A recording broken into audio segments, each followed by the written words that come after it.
and this is Tri-State Finals. Today we're here with two Jersey-bred hurdle stars, Naseem Smith and Jamil Adams. How you guys doing today? Doing good, man. Amazing, man. Yeah, I'm amazing. It's amazing to be living. Yes, sir. All right, I got the first question for both of y'all. How did y'all start with track, and how did the friendship begin and the bond too? You want to go, Mil? You want me to go? We're already talking, but you might as well go, bro. Yeah. All right. Wait, say the question again?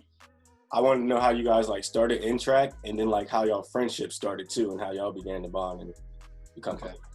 So I didn't start running track till my sophomore year. I just played football, baseball, and basketball. Okay. And then my track coach, he would just always be like, "Come run, I think you're fast." So I came out and ran my sophomore year, not taking it serious. I was just doing sprints. I wasn't even hurdling. And I noticed that I wasn't the fastest sprinter, you know? I noticed it early. And then I was like, let me just try hurdling. So I got the hang of it my sophomore year. And then by my junior year, I noticed that I could actually be a top dog, be a lot better, you know? Yeah. Then when my sophomore year, I see Jamil run a lot too. His 400 hurdle races, because he used to be beating everybody. And I was like, I got to be like that. I got to be beating people.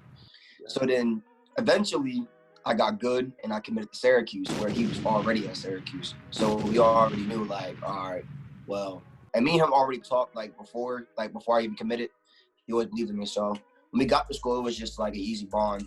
You know, it was meant to be. It's just really what it felt like. So y'all linked at Syracuse for the most part. We linked out here, but yeah. We was roommates. All right, that's tough. Mm-hmm. I know both of you did play football back in the day. Mm-hmm. Did you guys see yourself going D1 football before you guys saw yourself going D1 for track? I'm gonna keep it a buck. Yeah, I really believed I could have went D1 if I put my all into football. Okay. Because I was just a natural athlete. I was just playing straight off of just talent in football. More so with track, I was actually trying, you feel me? In football, I just stood up in August and played. So I think if I put an effort, then I probably really would have been, something. Yeah. Yeah, I had a D2 offer, so I'm not gonna say I was gonna go D1 football, but Kutztown was about to offer me, so that'd have been a blessing also. So yeah, that's still good. Yeah, yeah, I was getting looked at smaller schools. I was getting looked at smaller D1 schools. You feel me? I was getting looked at by Ivy League schools and stuff. So I was trying to get recruited by them. I was like, I don't really want to go to. So I was getting recruited by Cornell and all them. So I knew with track I was getting recruited by all the big schools. Big schools I wanted to see on TV. So that was just a no-brainer for me to take track over any other sport. Yeah, that's tough. You guys both ended up at Syracuse also. Yeah. How does it feel to be part of such an amazing hurdle class and track class and all coming out and going to D1, being part of that? Go ahead, Millie, man. It feels amazing. My freshman year, my host was the #2 hurdler in NCAA, Freddie Crittenden. So off that, I was just amazed, watching this hurdle program, coming from one of the best hurdle schools in the country. I'm like, yeah, I got to be here, because I knew if I came here, I was gonna get better. Yeah. And that's what it was. My coaches push us every day. I'm around great teammates. They push us every day. I think with our university, we really go at it at practice, and that's one thing. Anybody on our team could say, if you watch a practice, when we line it up, oh yeah, it's war. You feel me? It's no friends. We're not friends when we line it up. We want to kill each other every practice. So that's having good teammates like that. It makes you way better, So that was this university, it transformed the way I compete and all that. So that's the difference between this coming to a hurdle school. Yeah, that's a great dynamic to have at practice to push you guys to be the best that you are going to be. So I know you talked just a little bit about how your dynamic at practice is crazy between you two, but can you explain a little bit more, since you guys are both hurdlers and you guys are probably doing both the same sort of workout, I would assume, how is that practice changed, and you guys are competing at all times, or you guys are pushing each other and stuff like that? Good question. So the question is, how the practices are, correct? Yeah. Between you two, especially between you two, since you guys are so close and you guys are both like hurdlers and doing probably the same workouts, I would assume. Mm-hmm. So, look, I know, but especially when me and Jamil are on the line together, it's no mercy. So I'm trying to get my best rep in, you know? So I'm really trying to win over them first 2 hurdles in practice so I can go to my next meet and do, like, you know, try and win. So it's intense. I'm not gonna lie. It's intense. You know, I was a freshman last year too, so I had to get used to it. Going from high school, I used to just beat everybody at practice, to go into practice this year versus, I don't know if you know Tyler Garland, but he was a starter this year in Syracuse too. And then I got Jamil, and then we had my boy Andrew. So like everybody was just like in a competitive manner, you know. So you just like when you go to practice, you know you're gonna be feeling some type of smoky heat. And my coach like loves it also, so there's even more heat coming. I think it's having coaches that like really like he instigates it too. So like if he sees like 2 guys going at it, he gonna put some more smoke on top of that. He gonna be like, oh, you see that rep, or Tyler just got you that rep, Andrew just got you that rep. So he gonna really make you even more mad and make you go harder. And then that just transitions, like when you have those kind of practices, it transitions in that same week. When you go to that meet week and like it's like you see that difference when you had a big practice, you feel me? You can always see when somebody's gonna have a big meet based off their week. So pushing each other, that's really like how we gear up to, you know, run fast in the meets. That's always good too, because it translates right into meet day and meet week. So what do you think one meet that makes your team like really strong, like bond together? What was one meet or one practice that you could really see that bonded you guys together closely or more close? I'm gonna say really, I think it was the first New York trip. It was that, and I think Harvard too. Yeah, that and Harvard, because our first one, Times Square, like we was in Times Square with your boys, like, you know, like. Oh, you're talking about the Armory meet. Armory meet, yeah. We a lot of good schools there. We stayed in Manhattan, like that was the first time I never stayed in Manhattan. You know, that was the first meet. That was the first meet. Yeah. We all balled out too. And that was the first time like I ever been to Manhattan. A lot of guys ever been to Manhattan. So like it was just a cool experience that we was walking around Times Square with your boys. And my coach gave us a little bit of free time where we could like, you know, take pictures and stuff and like just walk around. So that was really cool. It was a really good bonding moment. And like we was in a van together the whole time from we just driving. It was like about a 4-hour drive.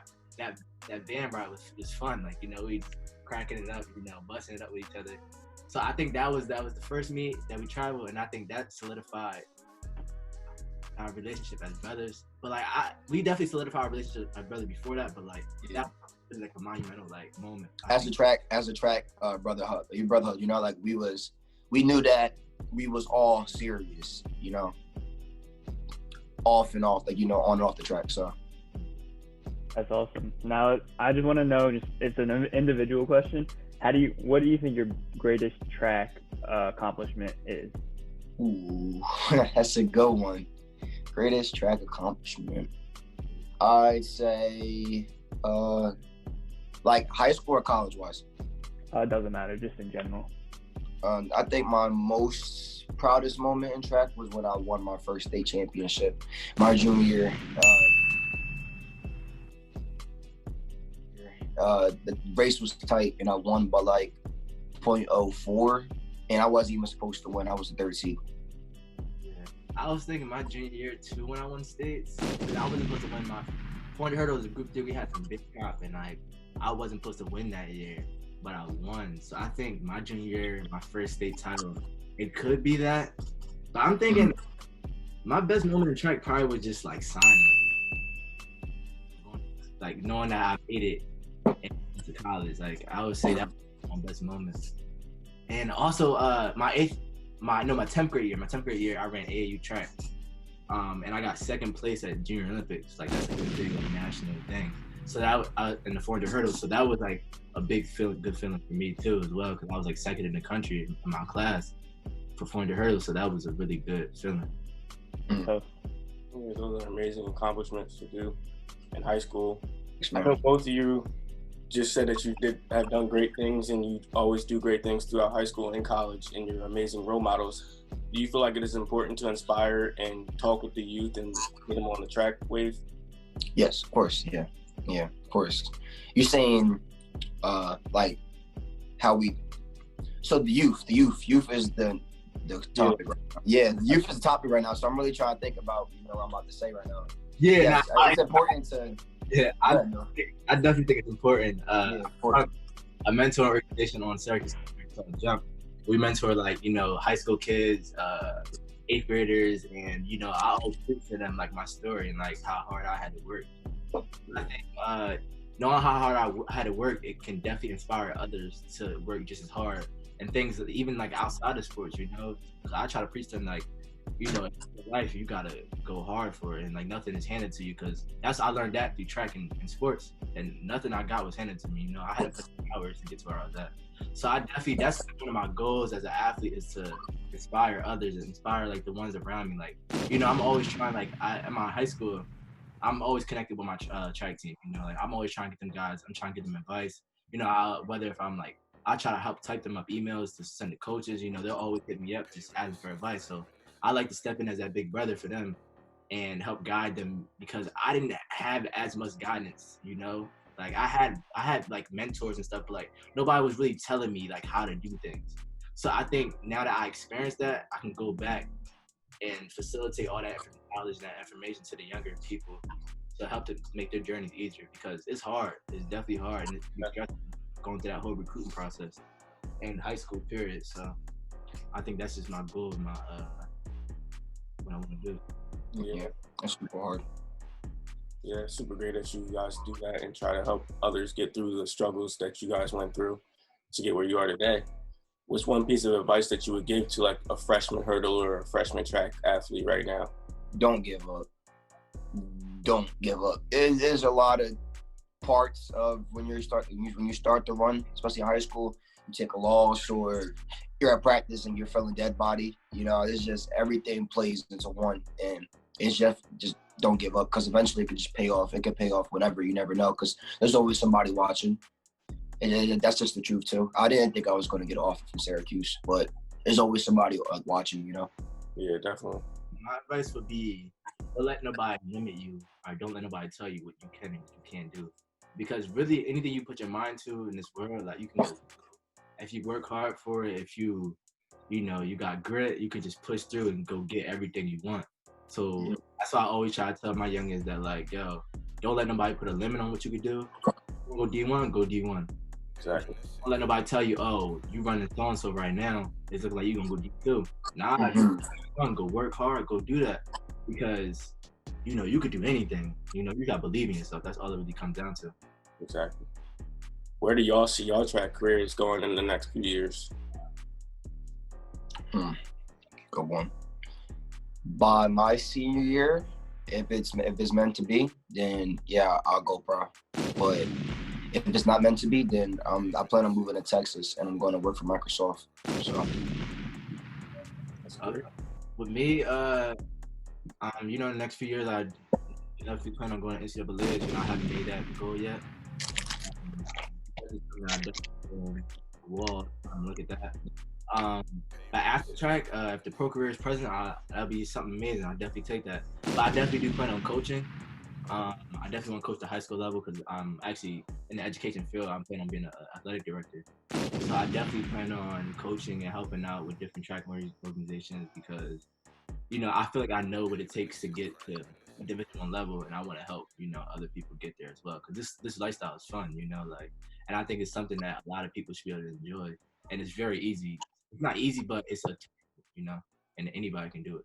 You can do it, yeah. It's not easy, but you can do it. Yeah, I know both of you guys have your head on straight, and you got to definitely hit those goals that you want to hit right now. I can see it. All right, we're going to go to our next segment. It's gonna be What's your first celebrity crush? My first celebrity crush? Yeah. My celebrity crush? I would say I'm Ariana Grande. That's really my shawty, Ariana Grande. Right now, or just my first one in general? One of the first in general. Yeah, Beyonce. Yeah, she's amazing. Definitely. What's your go-to warm-up song? Oh, Cold-Hearted 2 by Meek. My mama see it in my face, she know that something wrong. Body dropping in my city all summer long. I don't bail, but I still gotta keep something on. That didn't get me right. Any Meek song though, but Cold-Hearted 2 get me. I gotta throw that Leaf Ward on. I went and took what I was praying for. It ain't no reason for me missing out on slides. I need to start praying more. Leaf Ward. I forgot what the one song is, but definitely Leaf Ward. He turned me up. What superhero would y'all be? Spider-Man. Spider-Man. Easy. Yeah, I'm just webs. I always wanted, like, as a kid, like, my remote was sitting right there. I always wanted just to shoot it. You feel me? I had to get up. I could just shoot out a web. Exactly. That's fun. What's your favorite cereal? Frosted Flakes. Cheerios. Cheerios? I thought you things like Cocoa Puffs or something like that. You always Fruity Pebbles. I'm lying. Fruity Pebbles. Fruity Pebbles. Something like that. Fruity Pebbles definitely over Cheerios. Yeah. Fruity Pebbles. Yeah. What's your favorite TV show? Tom and Jerry. Um, Or Tom and Jerry. I think growing up, I'm not even gonna lie. Don't clown me. It was Zoe 101. Zoe is a good show. It was a good show. It was a good show. What's the thing that really makes you mad? Spiders. Like, It's something that makes me mad. Yeah. that make you mad. I hate when people tell me what I can or I can't do. Yeah, that is bad too. It's very bad. All right, that's the end of that segment. We're gonna go into our next segment, the Would You Rather segment. All right. Would you guys rather win a Super Bowl or win the Olympics? Olympics. Super Bowl. You win Olympics, that's just you. When you win Like, that's a team. Like, that's a team effort. if I win the Super Bowl, I'm already making big money. I want the Super Bowl back. But you also get a bag for winning Olympics too.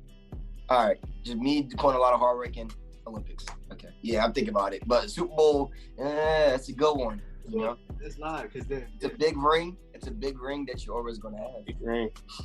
4 years, bro. Like, what? Yeah, you're right. It's different. Would you rather lounge by the pool or by the beach? Pool.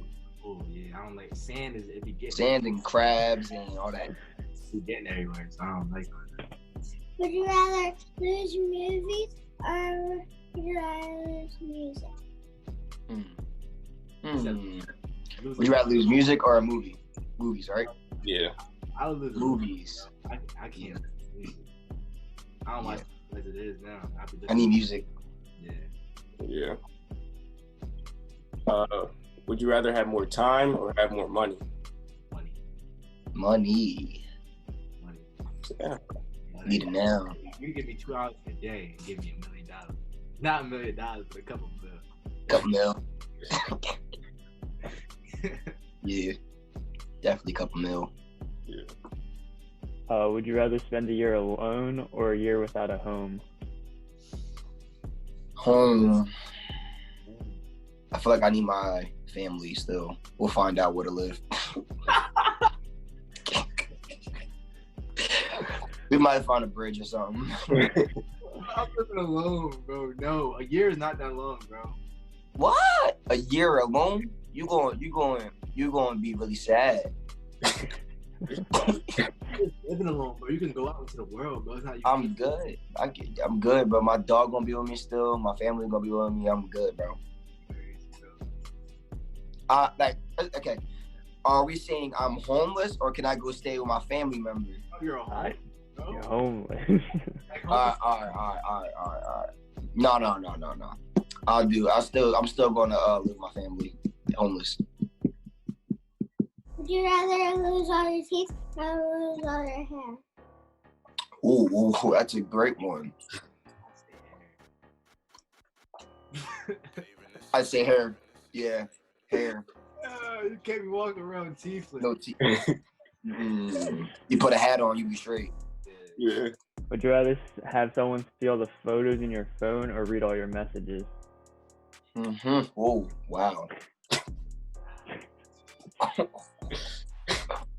Yeah, she can read some messages. Somebody can read messages. I think write messages, bro. I write Messages. That was a good one. That was a good one. All right, that's the end of this game. Would you guys like to shout out your Instagrams? Jamil with _JAMIL, _ follow me. And Smith __3. Twitter? Shout out Sicklerville, New Jersey. Twitter, Naseem Smith, NASEEM Smith with 2 H's and Smith. No, not 2 H's, 1 H. 1 H. With 1 _, yeah. All right. My Twitter is Jamil with 4 _ this time. All right. 1 Twitter 4. All right. We appreciate you guys coming on and stopping and talking with us. It meant a lot to us. Thank you so much. Yeah, thank you, man.